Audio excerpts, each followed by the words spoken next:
Blog Talk Radio.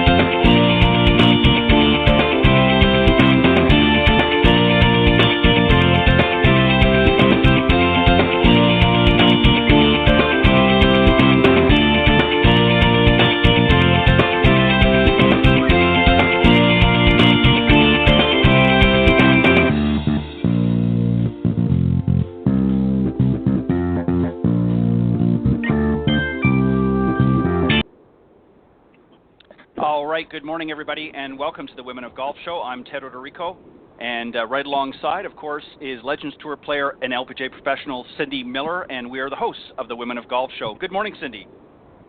Good morning, Ted. How are you? Well, I'm not doing too badly.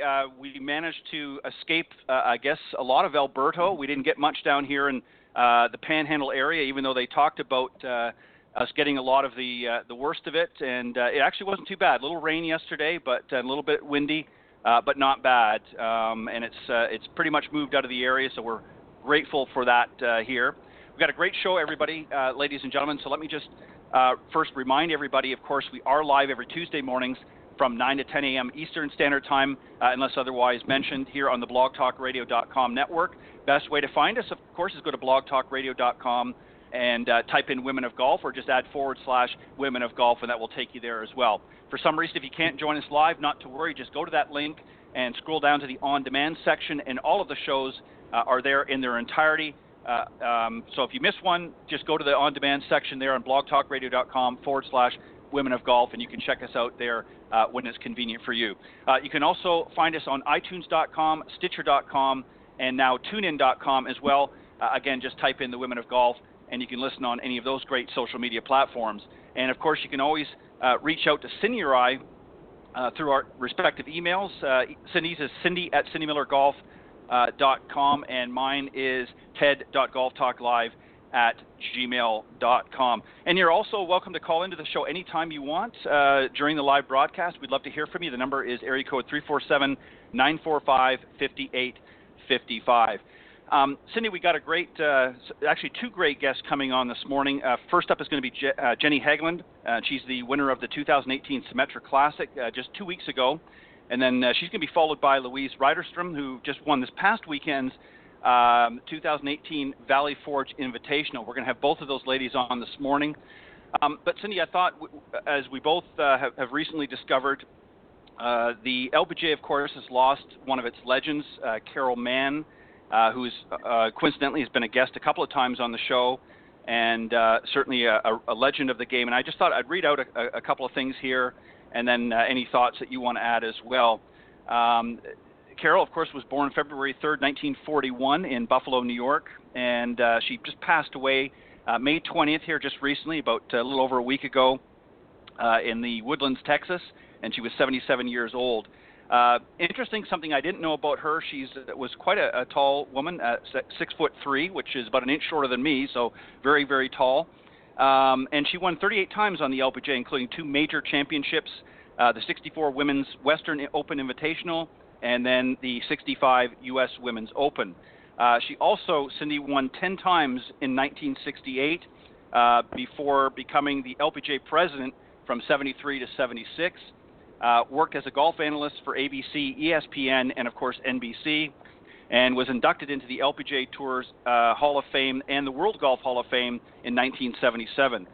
She grew up in the Baltimore and Chicago area primarily, and took up golf at the ripe young age of 9, and, of course, attended the University of North Carolina in Greensboro before joining the LPGA in 1961. So certainly our thoughts and prayers go out to her family and friends at this time. Any thoughts, Cindy, that you want to add to that as well? Well, Carol was just such a loving, caring person who gave so much to anyone she met. She cared so much about the World Golf Hall of Fame. She was their ambassador, and she just I heard that she almost embarrassed Greg Norman because there was nothing in his locker, and there was a dinner there, an induction ceremony, and she grabbed his arm and took him over to his locker and said, "Look at this." And everyone else's locker had like old golf bags and shoes and trophies Right. and all kinds of stuff.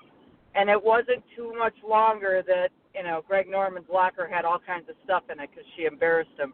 So she was a truth teller. She was just a caring, loving person and gave so much to this game, where she's going to be sorely missed. Well said. And as I understand it, Cindy, it was quite sudden. Certainly not sure of the circumstances, but we're certainly not only the industry, but also her family, and I said as her friends, are certainly going to miss her great spirit. And we just want to, again, send out our deepest condolences to her family and friends at this time. And we just want to thank her, obviously, for the opportunity that we had to be able to speak with her here on the show, on the Women of Golf show, and she'll certainly be sadly missed. I want to obviously move on to our first guest, and her name is Jenny Haglund. She's actually from Sweden. She's just went back from over to Sweden, in fact. So let me just read a little bit about her, recent happenings, and then we'll bring her on the show. I see she's ready to come on. As I mentioned, her name is Jenny Haglund. She won the 2018 Symetra Classic on Saturday, May 19th, which was just a little over a week ago, on the first hole of a sudden death playoff against Dottie Ardina. In 2016, the Sweden native graduated from Southern Methodist University before playing on the Ladies European Tour Access Series. She earned her LAT, or again, Lady European Tour card for 2017 after finishing second in the Access Series point standings. While at SMU, she was a four-year all-conference section and completed her collegiate career as the Mustangs' all-time scoring average leader at 73.55. In addition, Haglund won the inaugural American Athletic Conference Championship in 2014. So, Cindy, let's welcome our very special guest this morning, Jenny Haglund.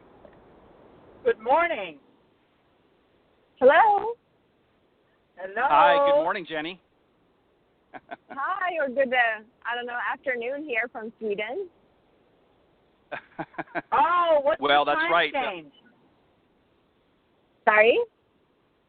How many hours difference are you from the United States Eastern? 6 hours. Wow. Oh, okay. So you're early afternoon then in Sweden.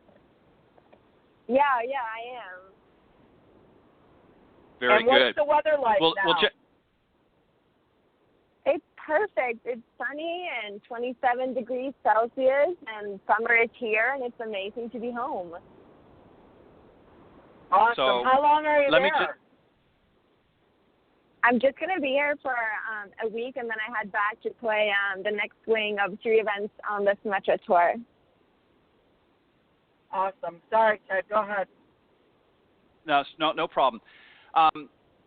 So, Jenny, as I was mentioning in the opening comments, you won last week's, it's the previous week's now, the 2018 Symetra Classic, which, of course, was played at the River Run Country Club in Davidson, North Carolina. And you actually finished in a sudden death playoff against Dottie Ardina. What was your mindset, or did you have a specific game plan going into that week's event? I mean, I just came off a win actually on the Ladies European Tour just 2 weeks earlier. So I wasn't really,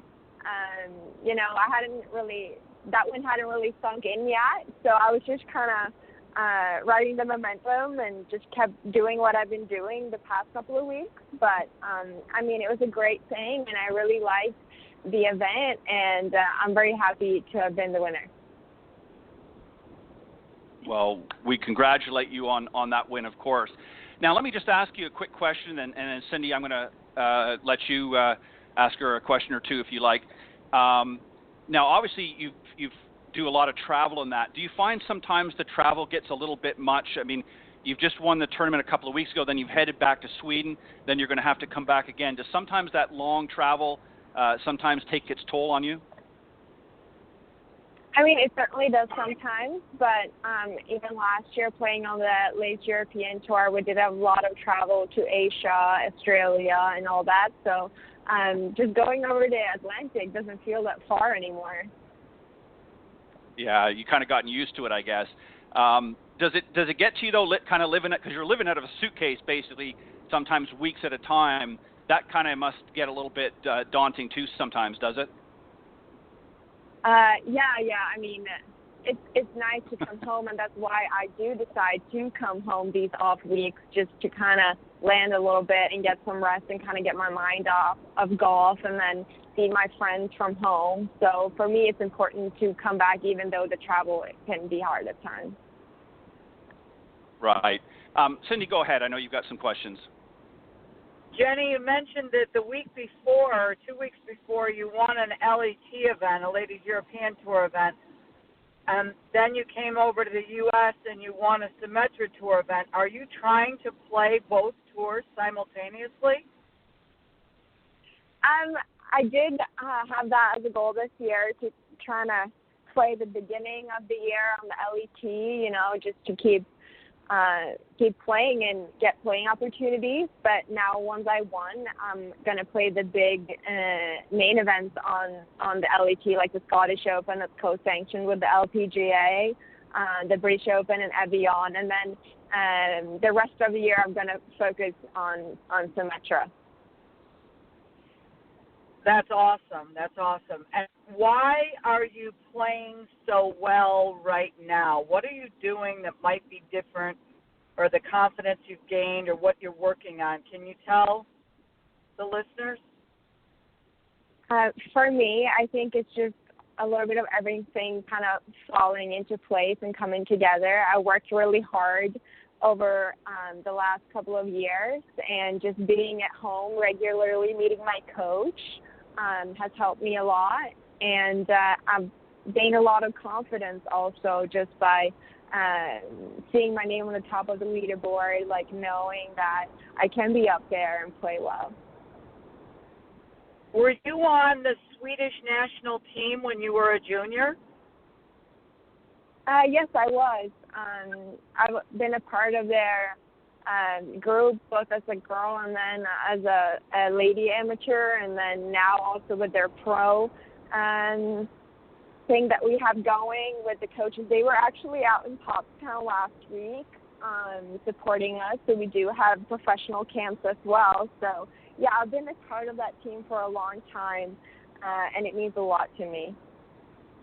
Can you tell us, I teach a lot of juniors in Buffalo, New York, and I played on the LPGA Tour myself, and now I play on the Legends Tour.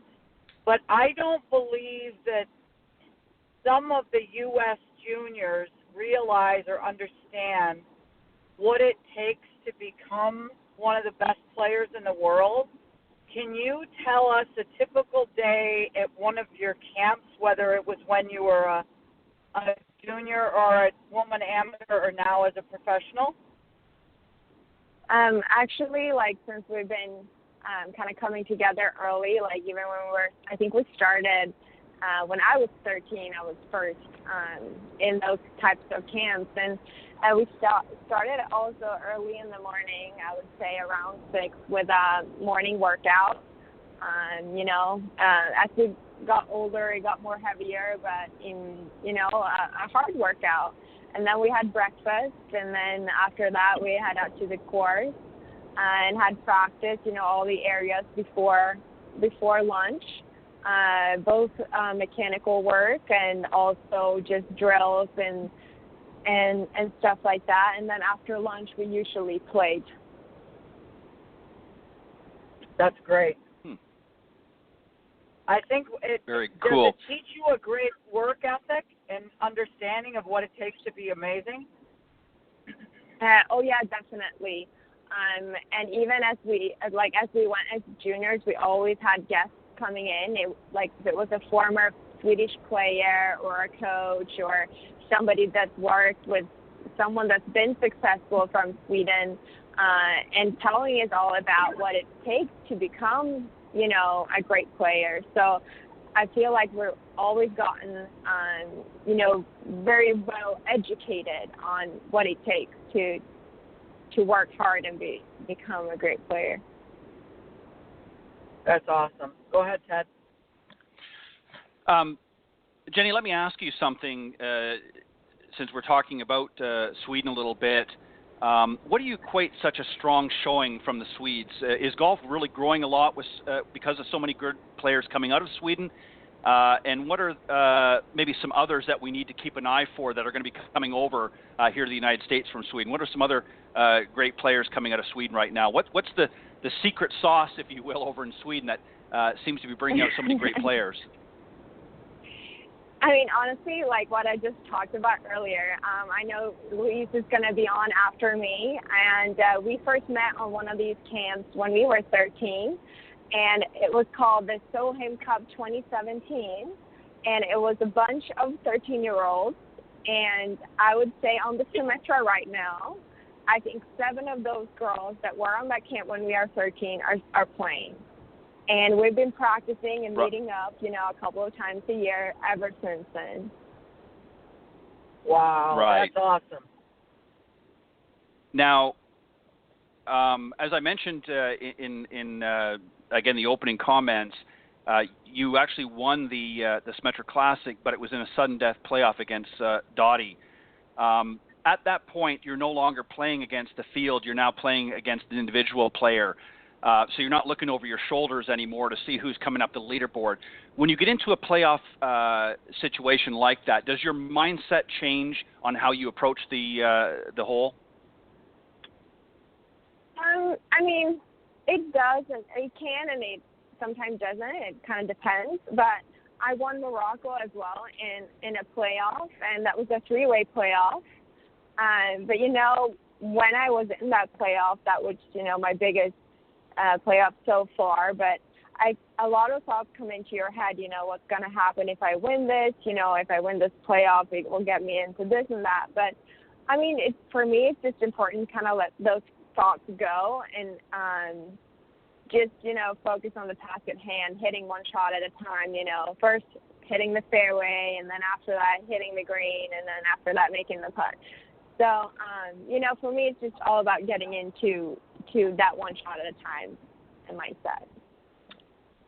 Right. Well said. Now, just another quick question here. This past weekend, Louise Ridderstrom won the 2018 Valley Forge Invitational. You're both native Swedes. I'm assuming, obviously, you know one another quite well. Are you both going to celebrate respective wins together now that you're both back in Sweden? It was kind of funny, when I won, Louise was on the back for me on the last playoff hole.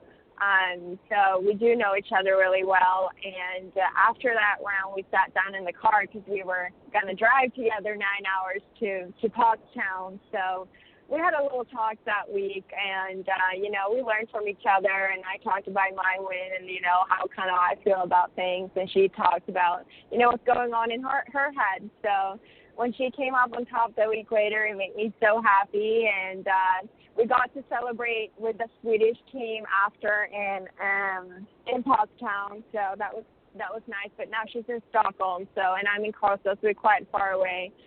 But we do, we did celebrate after the event. I can imagine that you did. Now, did you sort of come on the golf scene before her, or did she come on first, or were you about the same time? She was always a little bit ahead of me as a junior player, being on the national team. So that we were a part of that, like I said earlier, when we were 13, that group of girls that was invited to the Solheim Cup 2017 camp. Oh, okay. Fantastic. Now, go ahead, Cindy. Jenny, do you have a chance of being on the next Solheim Cup team for next year now that you've won an LAT event?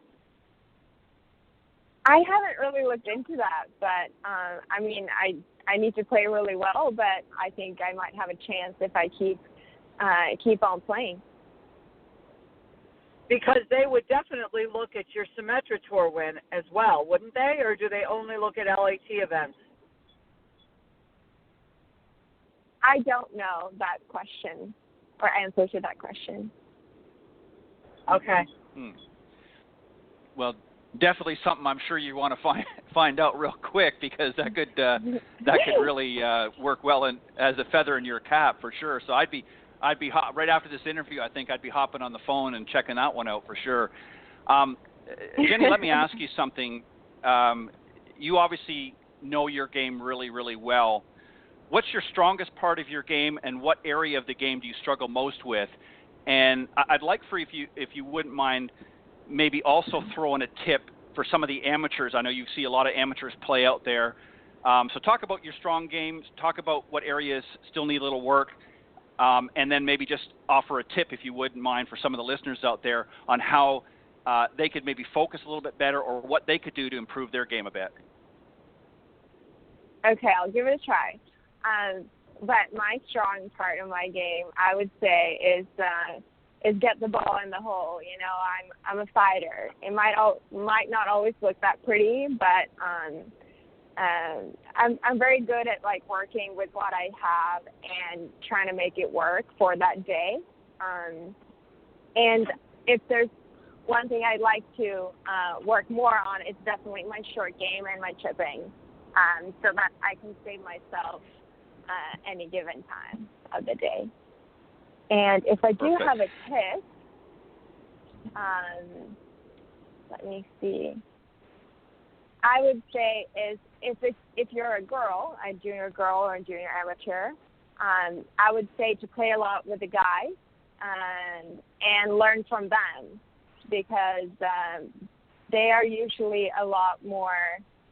Or they have a lot more imagination when it comes to hitting shots and being creative in practice. That's a great tip. I like that.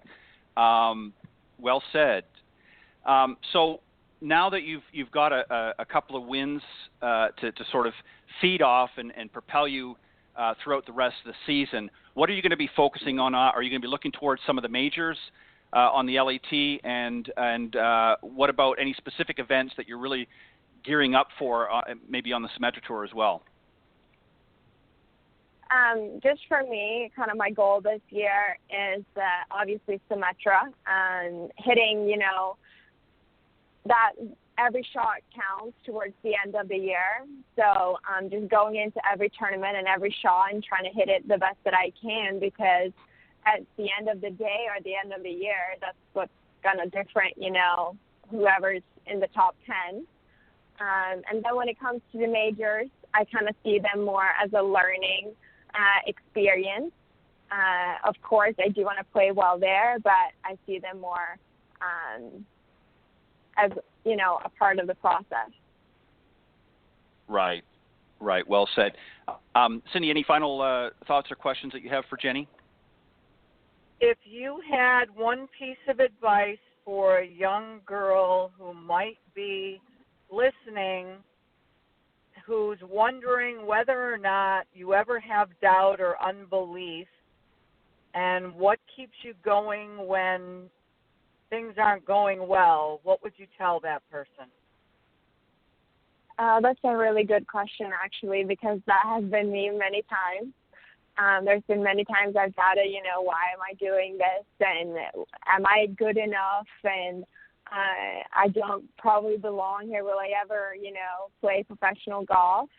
But what's been keeping me motivated every day is the fact that I can develop every day and become better every day, both as a person and as a golfer.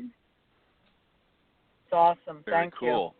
You. Yeah, I like that. That's some great advice. Jenny, obviously, as I mentioned earlier, traveling can be a little bit difficult at times, living out of a suitcase. Does any of your family travel with you as support from time to time? And who do you lean on most when those difficult times come? Who do you go to for some advice other than your swing coach? Is there anybody in your family or friends that you really lean on when times get tough? You know, as I mentioned earlier, we're a bunch of Swedes out there, and I don't really have a lot of family that travel with me. So whenever there is something, I know there will always be, you know, someone around that I know that I've been known also for a long time. So those are the people I go to. For example, Louise would be one of them, and even the other Swedes on tour that have known me from when I was a little kid. Right. Very good. Well, Jenny, we want to thank you for joining us this morning. We know you've got, I'm sure, a busy day ahead, and you want to relax a little bit and spend some time with family and friends while you're back home before you head out again to the next event. So congratulations again on both of your wins, and keep up the great work, and we hope you'll come back and join us again in the future. Oh, thank you so much for having me. It was a great time. Good luck, honey. All right. Well, you have a good luck. Thank you. Bye-bye. All right. Bye-bye. Bye. All right. That was Jenny Haglund, the winner of the 2018 Symetra Classic. You know, Cindy, while we wait for Louise to come on board, I just want to make a quick observation. You know, one thing I've noticed, and again, this is kind of why I directed the question the way I did about, you know, the Swedes in general. They just obviously have a very well-run program, because there's a lot of great Swedes that have come out of there over the years. And it just really goes to show you that, you know, with these young ladies coming out and just the determination, you know, even, you know, Jenny mentioned about even when she's not playing well, she has a specific focus on getting that ball in the hole. Doesn't matter what it looks like or how she gets there, that's her focus. And I think that's something that players from all over could really adhere to. What are your thoughts there? Well, absolutely true, Ted. But you need to realize, and that's kind of why I kept asking her the question about the Swedish national team. She has been under someone's wing consistently, knowing how to work on her game, knowing how to improve, learning good mental habits, nutrition, fitness, golf swing, you know, course management since she was 13. And the Swedish national, the kids, the junior students' parents don't have to pay for this. Their country pays for it. So, again, the United States doesn't have anything like this. And that's kind of why Myra Blackwelder was trying to create America's golf team, because she was the head of the University of Kentucky's women's golf team, and you almost always have to recruit from outside the U.S. because of the work ethic. These kids have understood what it takes to become the best player in the world at a very young age. And it's funny because I interviewed Coach Patty Rizzo from the University of Miami, and that's what she said. They understand what it means to get up at 6 o'clock in the morning and go do a workout and then have breakfast and then go practice every part of your game and do drills until lunch and have lunch and then go play 18 holes. I mean, they get it, whereas kids here, I practice for a couple hours, I'm good. And most kids don't even do that. So do you know what? That's what you know, I wonder. Right. I wonder sometimes, and I, you know, I don't like to blame any one thing or the other, but do you think that part of the problem here, and I've noticed this, I'm not going to throw out any names here, but do you think that one of the problems here is there's more focus on building a brand or an image even before the play is actually shown its value? In other words, you see a lot of players that are out there developing their own brand, if you will. It's more of they're looking at it more from a business standpoint as opposed to getting out there and sort of proving their chops out in the golf course. Do you think that that's one of the differences that you see here in the United States as opposed to you know, some of the young ladies coming out of some of the other countries? They're more focused on let me get my golf game and you know, I'll worry about the accolades later. Do you think that that's an issue as well, maybe? Well, certainly that's part of it with social media and everybody's trying to become a superstar. Right. And we have a saying in our house, you got to let your clubs do the talking. Keep your mouth shut. Go practice, and when you play well, you'll get your own accolades because you're proving that you can play. But I don't know that. And again, there's all these schools that have been created, these junior academies in the South, where kids from all over the world pay anywhere from $50,000 to $70,000 a year. Their parents ship them over, and basically golf is their life. And I'd like to see the numbers for how many of those kids become tour players. Right. And it would be. They have all these golf bags. It's like they're on a team, but their parents are paying $65,000, $70,000 a year. So it's a huge money making business, is what it is. Yeah. The kids all live in homes. They have chaperones that live with them, and I'm like, I don't know. Again, you got to let your clubs do the talking. Now, I'm not saying that's not a good thing to teach somebody how to play, but I don't think the evidence is there that, going to a school like that will help you become any better than if you work hard at home. Yeah, I agree. I think sometimes there's a concerted effort to sort of manufacture, the next tour player out there. And certainly I'm sure a lot of them maybe do make it out or get into some of the junior tours, but it'd be interesting.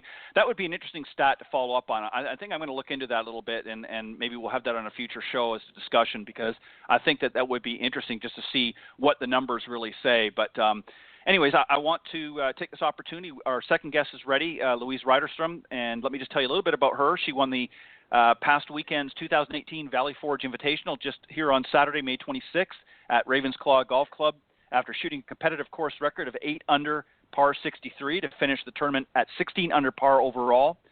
She won by 4 strokes, and the win comes off a previous career best finish of tied for 5th at the Symetra Classic. And as Jenny, her good friend, already mentioned, following the final round play, Ridderstrom caddied for Haglund and says the experience provided inspiration for her win on Saturday. So, Cindy, let's welcome our very special second guest this morning, Louise Ridderstrom. Good morning. Hi, I'm so happy to be here. Good morning, Louise. How are you? I'm very good, thank you. How are you? We're doing very well. You're on with Ted and Cindy. Cindy, you go ahead. You can start the conversation off, and then I'll follow up. Are you in Sweden now, or are you here? I am actually in Sweden right now. I just got here yesterday. Good for you. I saw some stuff I saw your picture. It looked great. I'm an LPGA member, and I played on the tour a long time ago, and I play on the Legends Tour now, just so you kind of know the scoop here. Tell us, again, I love listening to you guys talk about the Swedish national team and all the things that playing and being a part of that group has taught you. If you had one thing to tell a junior golfer and all your experience, what would you tell them? Some advice. Wow. What would I tell them? I believe that, you always have to have fun, because that's the real reason why we're all doing it. And that's kind of what I'm telling myself as a professional, too, because I'm, it's very easy as a professional to think about more of the business and the money of things, and just try to tell myself that you're actually ultimately doing this because you love it and because you enjoy it and because it's fun. So that's probably what I would tell a junior golfer. Awesome. Awesome.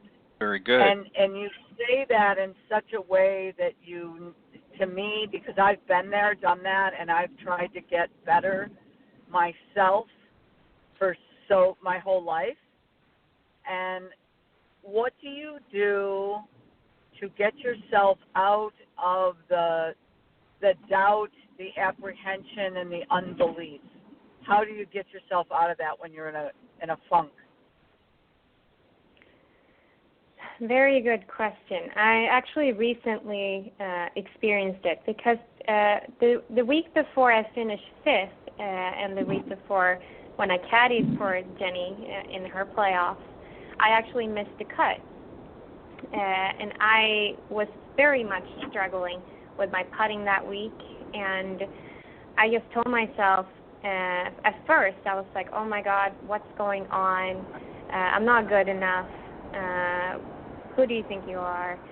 And then I was kind of like, well,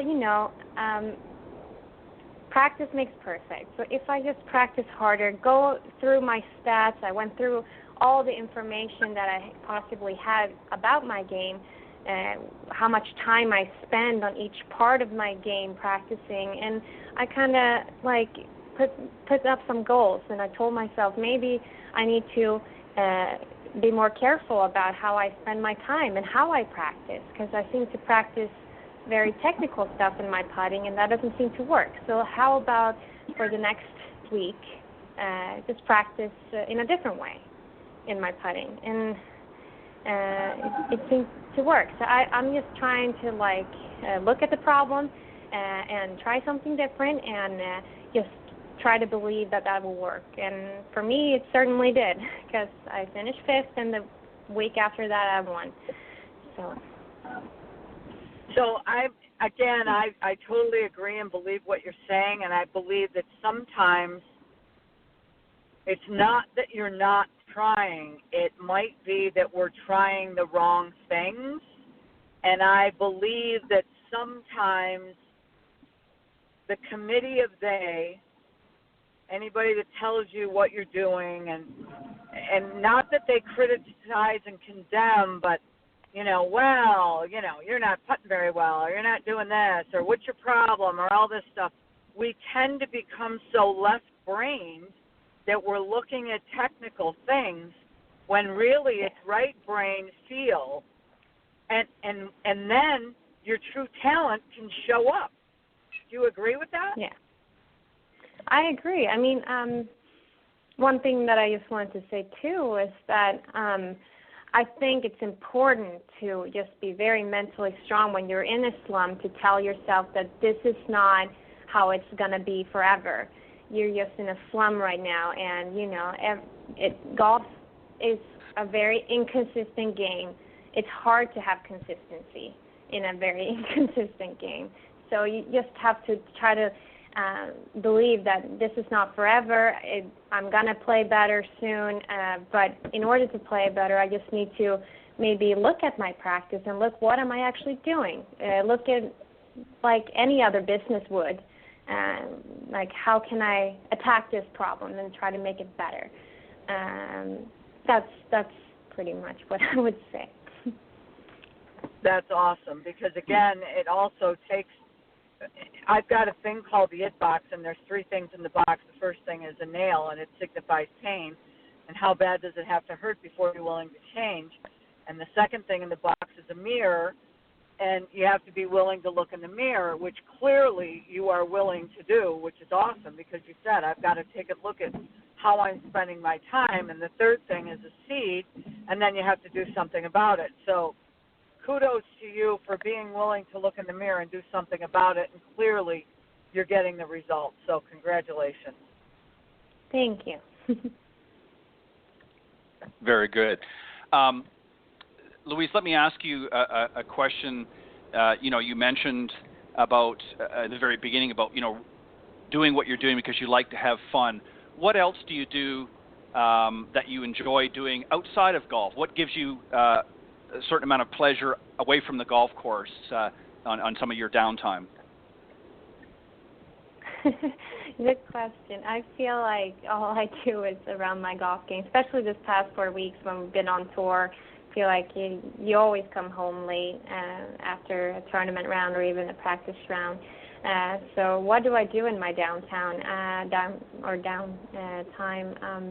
I think I try to spend a lot of my time with my friends on tour and just try to keep in touch with my family back home in Sweden and with friends that I have outside the tour.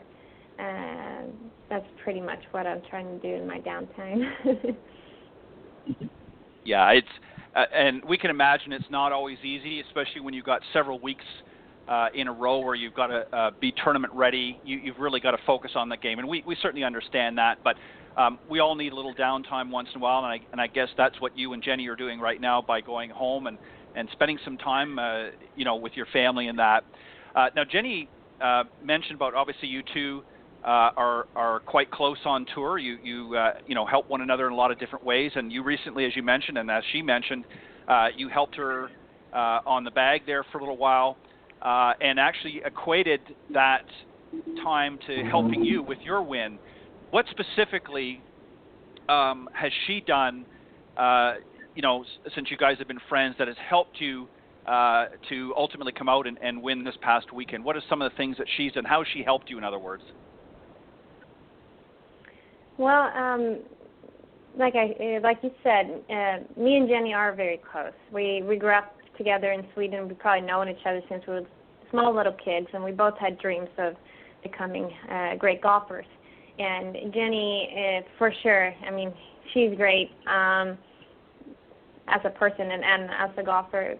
But I remember the week she won, we shared a car ride to our next event that was about 8 hours, and we had a lot of good talks. And I asked her, it's like, how, because I can't seem to close a tournament, because I had been in contention before, but I didn't really seem to be able to mentally handle it. And I asked her, it's like, as my friend, and she gave me a few tips how she handles it, because she had been in contention positions a lot more than I had before. And she helped me, and she inspired me, and the week after it was my turn, and I told Jenny as soon as I won, when she came and congratulated me on the green, that I told her, I was like, you have a big part of this. So I'm very happy. But I, like we mentioned before, I'm a part of the Swedish national team, and one of our kind of visions in the Swedish national team is that we want to help each other, because we believe, or I believe, that if I see my friends do well, that means that I can do well too. And if I do well, that means that my friends can. So it brings me, I was very happy for Jenny when I saw her win, and I believe that that's probably the reason why I won, because we help each other, Right.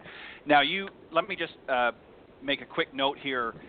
You actually won by 4 strokes. You finished with a 16 under overall in the tournament, and finished with the final round of 8 under, posted a 63. So you had a very strong finish, unlike Jenny, who had finished in a sudden death playoff. Let me ask you sort of a hypothetical question. Let's fast forward to maybe the next tournament that both of you are playing in. How are you going to handle a situation if the two of you get down to the crunch and you both in a sudden death playoff, you and Jenny? How are you going to handle that mentally, knowing that you're playing against one of your best friends on tour? Well, how am I going to handle that mentally? Well, I'm obviously she's my friend, but when we're competing, we are all competing. And I would probably be sure that we both would tell each other good luck and that we do our best, because, both of us are going to gain an experience and something to learn from, even if we win or if we lost. So, in a playoff like that, I will do my best and see whatever happens. And if I would win, then I would be very happy. And if I lost, I would still be happy for Jenny's sake. But yeah, that's a tough situation to be in. But I also know that in a way that even if depending on the outcome, both of us are going to gain something from it and get better. So that's what I would say. I like that. That's a great answer. And I like the fact that regardless of the situation, you both would be very supportive of one another, which I know you would anyways, but even more so that you're playing against one of your fellow countrymen. Cindy, any final comments or questions that you have for Louise? Louise, I have two things. Thing one, what was your mindset on the last round? How many groups in front of the leaders did you tee off? So I was the second to last. So the final group was behind me. Mm-hmm. And what was your mindset coming down, knowing that you were shooting, you were having a great round, you're a million under par? Was it stay focused on the task at hand and keep making birdies? Did you look at the leaderboard? What did you do? So even before the round even started, I was 3 behind, and I told myself that's very much doable, So, and I told myself that I need to be prepared that it can go well for me today. So I told myself ahead of time that, whatever happens today, I'm just going to focus on each single individual shot and try to do the best that I can in every single shot. And if thoughts of winning or if thoughts of me doing bad, if that ever happens, then I will just tell myself that winning is hard, and winning means that you don't only have the skills, but you probably have a little bit of luck that day too, and it has to be your day. And if it's my turn, then it's my turn. So I'm just going to continue doing my best on the course today and see whatever happens, because that's the only thing that I could control.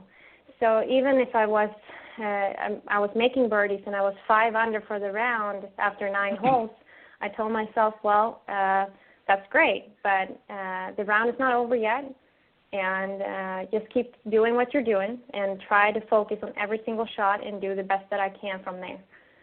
And I stuck to it pretty well, and then I finished 8 under that day and won by 4 strokes. Wow. That's so, you speak the truth, my dear, and it only comes from experience. I know that because, I've been there, done that, and that's so cool. Do you mind if I quote you? I have to write a column for the Buffalo News this Sunday, and that is sure. So important what you just said. Can I quote you? Of course. Thank you. That's awesome. Very good.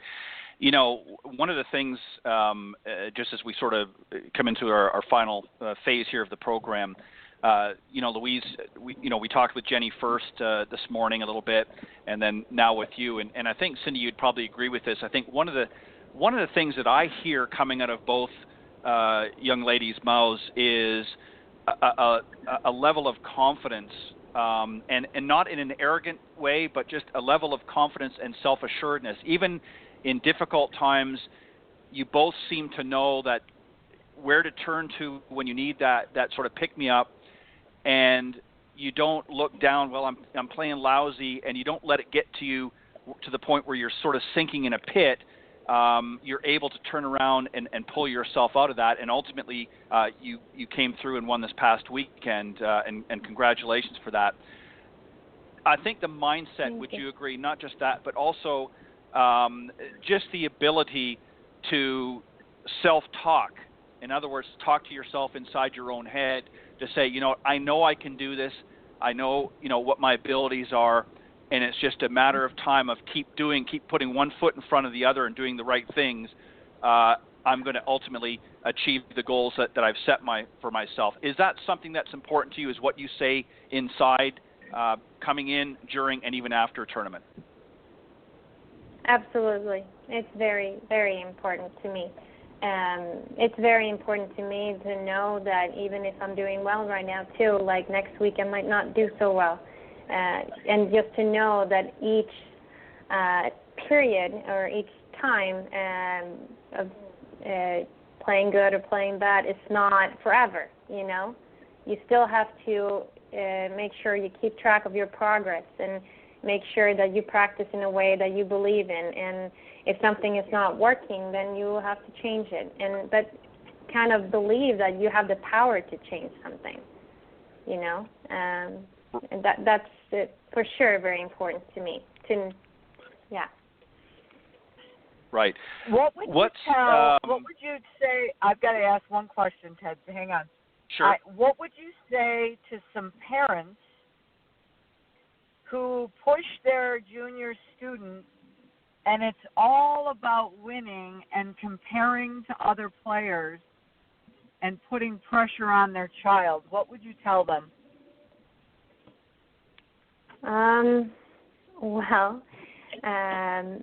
I would probably tell them to probably not have their kids focus so much on the other people because they can't control what they're doing. The only thing that they can control is their progress and their golf game. And let them know that if, let's say they finished last in a tournament, that they shot their carrier low.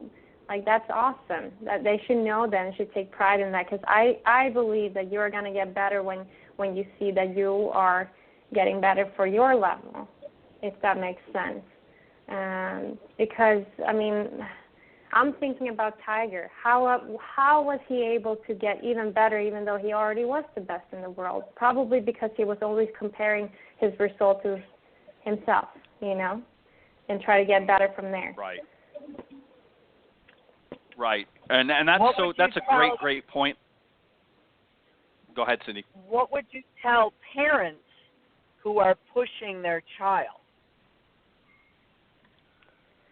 Well, I think it's great to for them to that they're pushing a little bit, because as a kid you probably only do what you think is fun, and maybe that's not always great, but there's a certain limit to it, because you can't take away the fun, because if you take away the fun, then I don't think they are gonna get to their best potential.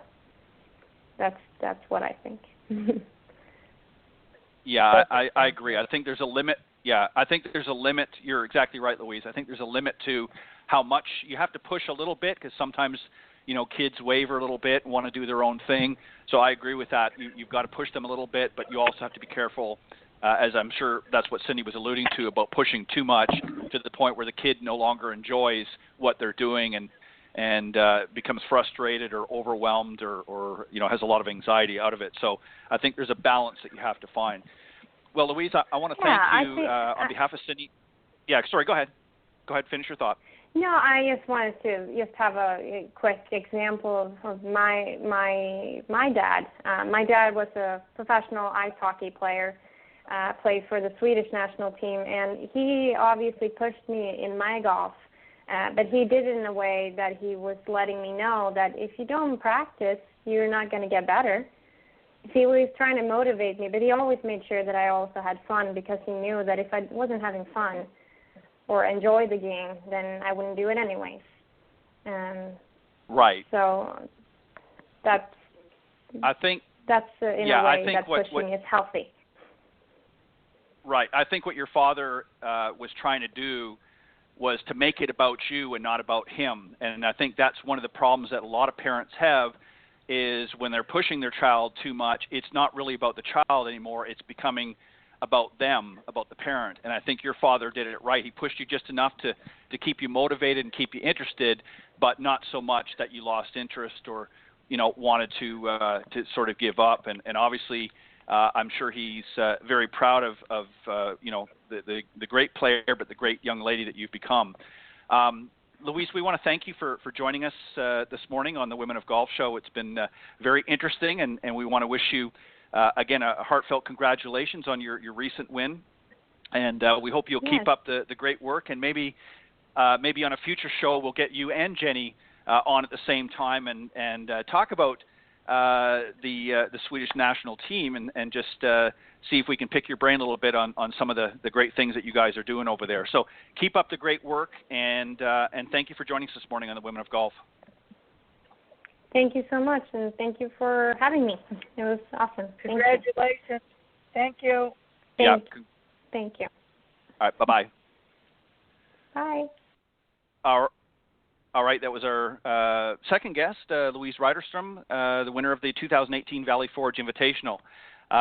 Just a quick final thought that, Cindy, I know you've got something cooking the next couple of weeks, so you're not going to be here, so I'm going to be holding down the fort. You're going to play on the in a Symetra Tour event, correct? Legends Tour. I'm sorry, not Symetra. The after tour, not the before. Yeah. It just shows you I need another cup of coffee or something this morning. That's right. Like, what event is it, Cindy, real quick, because I know you got to go. It's the Suquamish Clearwater Legends Tour Championship in Seattle at the Clearview Resort and Casino in Seattle, Washington. I can't wait to go. Very good.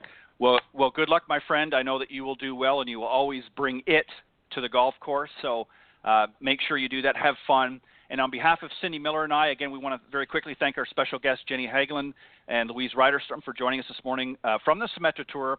And congratulations again, ladies, on your respective wins.